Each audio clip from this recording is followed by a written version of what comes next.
what I really remember is all these years later, how those people that I interacted with in the 80s are still my dear close friends today. How we went on cruises together, how we went on other trips together. I've watched their children grow up.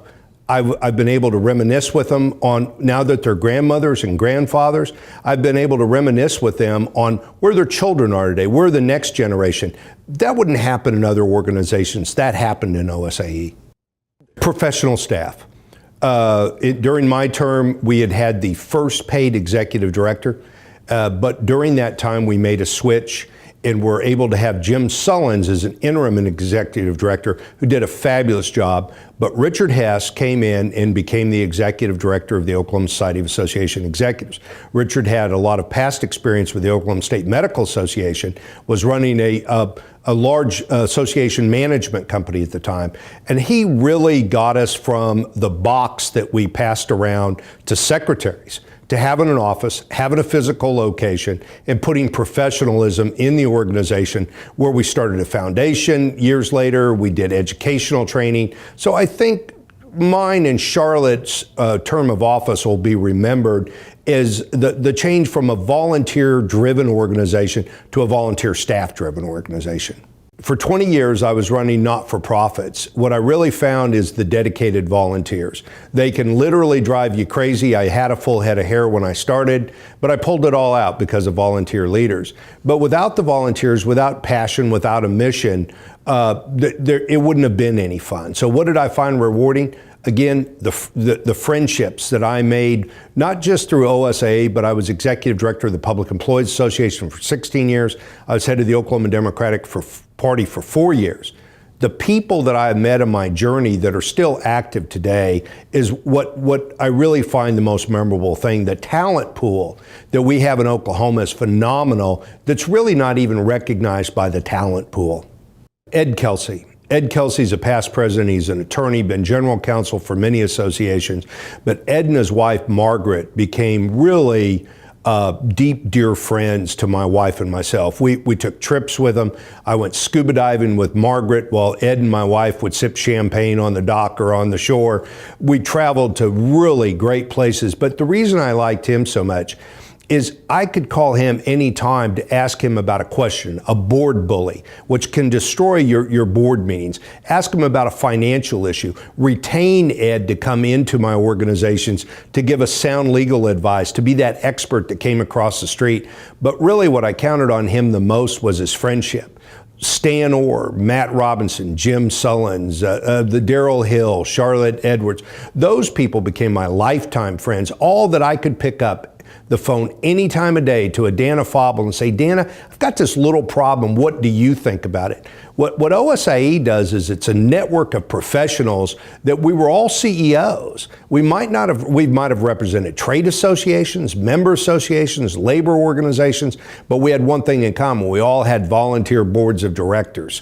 We all had staff, and we needed to network with each other and keep it confidential. I think the difference today is that it's not as CEO driven as it once was. It's really expanded to be an executive director and staff organization. When I first started, it was really just an executive director or president driven organization. So it's expanded. The affiliate members have stayed pretty constant. Hotels, convention bureaus, services, they've always been a great ally and a great asset. But what has changed today is that we as CEOs and executive directors also cared about advocacy. We cared about the Capitol. We actually got bills passed to protect volunteer members of boards. It seems that part's gone, but it's evolution, it's change, and I've never been opposed to change. So I think 50 years later, we've got Scott Dewald as the president. He's doing a great job with the Oklahoma Cattlemen's Association, a great job as president of OSAE. 50 years from now, somebody will be sitting where I'm at. They'll be talking about the good old days, remembering as they did. But in fact, this organization will still be alive and still be doing things like they did today. It's a Scriven Hotel. Really, two pieces of advice that I get asked quite a bit by association people. Number one, always be able to count. And what I mean by that, every board meeting that you have, that you go to, is the CEO or a staff member, especially the CEO, is a job interview. you could leave any board meeting not having a job, regardless of the contract you have.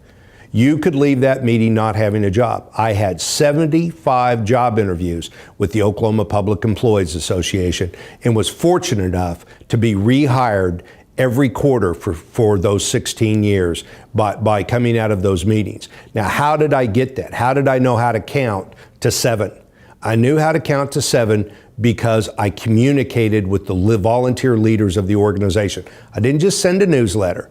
It was before emails, before texts. I would pick up that phone and I would make personal calls to our leadership. How's it going? What can I do to help? When do I need to be in your district to meet with your leaders? It was really further education, but it was also used in the beginning. It was that thing that just distinguished us from other colleagues in the business.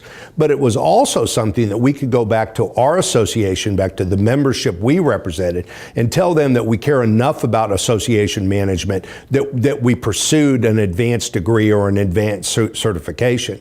I think ASAE, the American Society of Association Executives, was brilliant to come out with that designation many, many years ago and create that to show the world, just like professional fundraisers and other professions, it was that designation to show that we were a little bit above in profession and in knowledge than the person that didn't have it. I'm not saying it's for everybody because it's a very difficult test. It takes money to take the test. Back when Charlotte and I took it, and I know she said that the only reason I passed was because I cheated off her, because she has been using that line since the early 1990s on me. And I admit on camera, there's probably some truth to that. And the statute of limitations have expired. But jokingly, what Charlotte and I did, she represented the Career Tech then, the VOTEC Association. I represented the public employees. They were educated people we represented. We wanted to show them that we were willing to get advanced education and training as well, dealing with them. It was invaluable to learn those things. Budgeting, finance, governance, all of those things. I knew how to do advocacy. I certainly knew how to talk. I knew how to organize. I knew how to recruit. But I didn't really know the nuances of association and organizational management. I learned that through the CAE and participation in the American Society of Association Executives. Maybe the fun today is technology. And we're just missing that. We thought fun was going to Puerto Vallarta for a meeting, going to Cancun for a meeting. We thought fun was the old days at Shangri-La, a lot of golf, a lot of parties. But we also knew where we came from. And I think the current ones do too. I think they just need to keep doing what they're doing. Everything is fluid. It's hard to get people to volunteer today. It's hard to get young people engaged. I looked around the room today at lunch. There were a lot of young people there. Oh, absolutely. I was the luckiest person in the whole world. I got to be the executive director of a fledgling organization that had 500 members, that had dues were $1 a month, and we had to collect that dollar monthly. Literally, I would stand outside of mental health hospitals, highway department offices. I thought the finger meant hello because they wouldn't take my brochure.